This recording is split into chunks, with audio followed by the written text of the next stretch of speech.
All right, what's going on, guys? We are going old school, back in the old third bedroom like we used to do about a year ago. But anyway, got off of work a little bit early today, and we got some lines of Purslines out for Wednesday's Major League Baseball action. So actually, right now, at the time of myself recording this video, it's actually Tuesday evening. So we haven't even gotten any games underway yet for Tuesday night slate.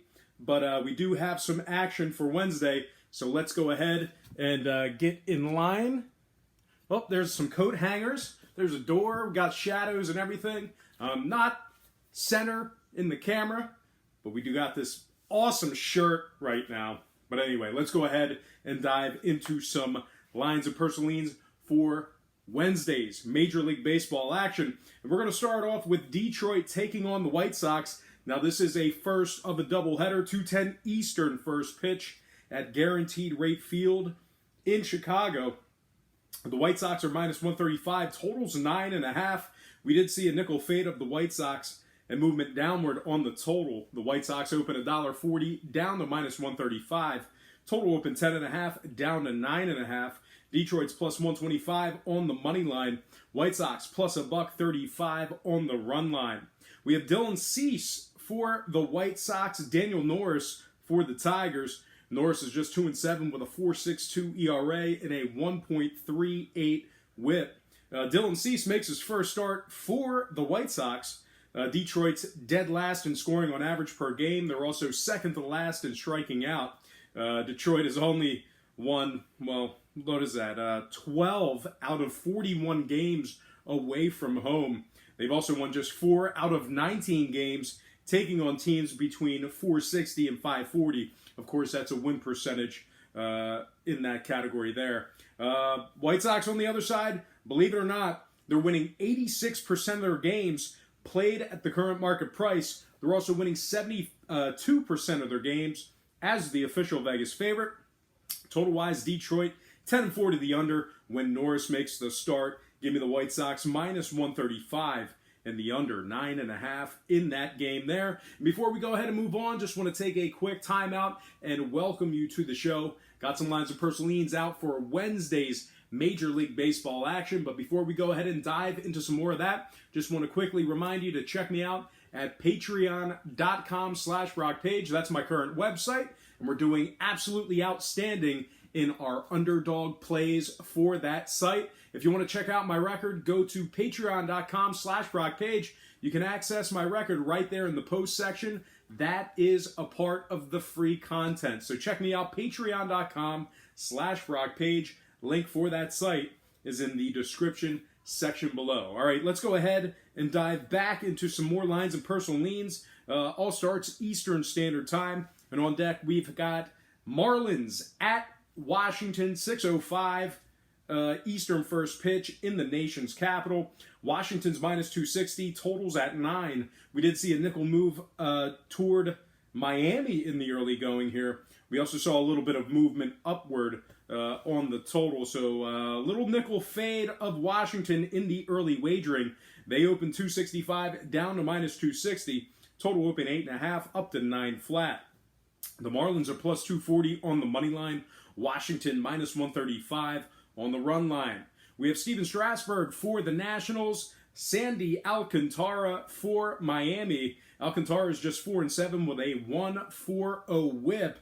He also has 43 bases on balls in 95 2/3 innings pitched. Steven Strasburg on the other side for the Nationals, 9-4 on the year, 3.88 ERA, and a 1.09 WHIP. Even more impressive, Strasburg has 124 strikeouts and 109 innings pitched. Now, Miami's second to last in scoring in Major League Baseball. They're also 25th in walking batters. They are officially 18 games under 500, just 32-50 overall for the year. They've lost 4 out of their last 6 games. Now, the Nationals on the other side, they're 4th in striking batters out. They're also winning 92% of their games in the second game without a day off. And when it comes to the total, Miami's just 36% to the over on the road. They're also, just 6-10 to the over when Sandy Alcantara makes the start. So with all that in mind, I'm going to lean Washington Nationals minus 1.5 and the under 9 runs in that game. Next matchup, Cubbies, Pirates, 7:05 Pittsburgh. No line currently posted for this game as of yet. Like I said, it's a little bit early. We're doing Wednesday's MLB slate, but right now, at the time of me recording this video, it is Tuesday afternoon, and I just noticed in the camera I'm not wearing my watch or my wedding ring, which is absolutely not acceptable. I am still married. I didn't blow it in a matter of a month. Still married, just underprepared. But anyway, Cubbies, Pirates, 7:05 Eastern first pitch. We have Yu Darvish for the Cubbies, Chris Archer for the Pirates. Darvish is 2-4 with a 4.98 ERA and a 1.36 WHIP. Chicago ranks 20th in striking out on average per game. They're also last in walking batters on the road. A lot of free passes there for these Cubby opponents. Now, Chicago's dropped 5 out of their last 7. They're also 25th in runs allowed on the road. Meanwhile, the Pirates on the other side, 4th in hits on average per game, 2nd in hits on average at home. They're also 7-3 in their last 10. Now, total-wise, Pittsburgh is 26-11 to the over at home. Cubbies are 25-15 to the over away from home. Give me Pittsburgh winning this one outright for some money line cash, and I'm going to tend to lean toward the over in this matchup here if that line isn't too egregious. All right, next game, Boston taking on Toronto, 7:07 Eastern first pitch at the Blue Jays. Boston's minus 260, totals at 9. We did see a 10-cent fade of Boston in the early wagering. We also saw a little bit of movement downward on the total. Boston opened 270, down to 260. Total open 9.5, down to 9 flat. Toronto's plus 220 on the money line. Boston minus $1.75 on the run line.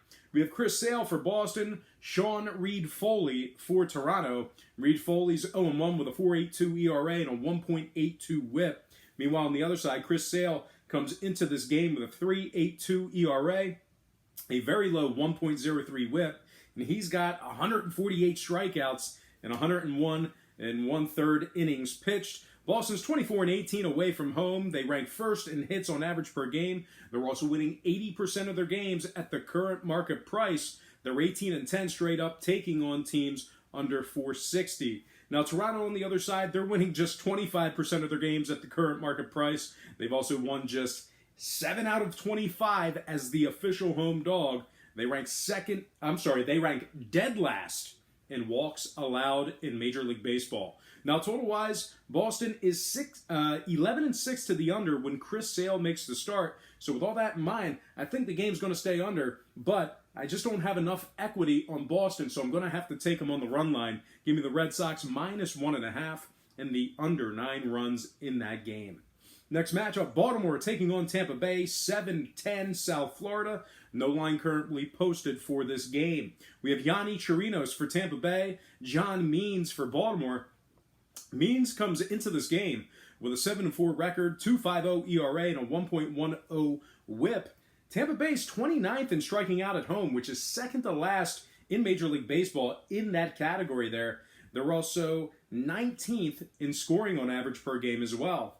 Now, Baltimore, take it for what it's worth. They're a terrible baseball team, although they have won 2 out of their last 4 ball games. So with all that in mind, I know they're going to be the dogs, but I think they can at least keep it close. Give me the Orioles plus 1.5, getting the job done in that matchup for some run line cash. All right, next game, Milwaukee taking on Cincinnati. That's going to be a 7:10 Eastern first pitch at the Great American Small Park. No, I'm kidding. Great American Ballpark. How could I say small park and offend the viewers?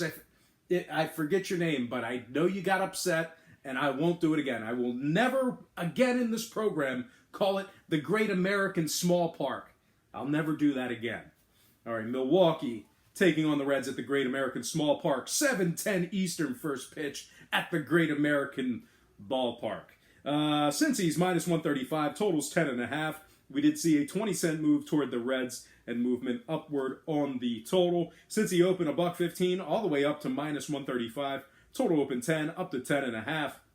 We have Jhoulys Chacin for the Brewers, Sonny Gray for the Reds. Now, Sonny Gray comes into this game with a 3.94 ERA, a 1.24 WHIP. He's also got 91 strikeouts in 82 1/3 innings pitched. Chacin on the other side, I don't know what's going on with this guy this year. He's just 3-8 on the year. He's got a 5.60 ERA and a 1.52 WHIP. He's got 35 bases on balls in just 72 and a third innings pitched. I don't know who this guy is, but it's not the Chacin that we all know and love. Cincinnati's third in runs allowed on average per game. They're also third in striking batters out on average per game as well. Milwaukee on the other side, 26th in striking out on the road. They're also 21st in walks allowed as well. Total-wise, Milwaukee just 33% to the over when Chacin makes the start. Give me Cincy minus 135 and the under 10.5 in that game.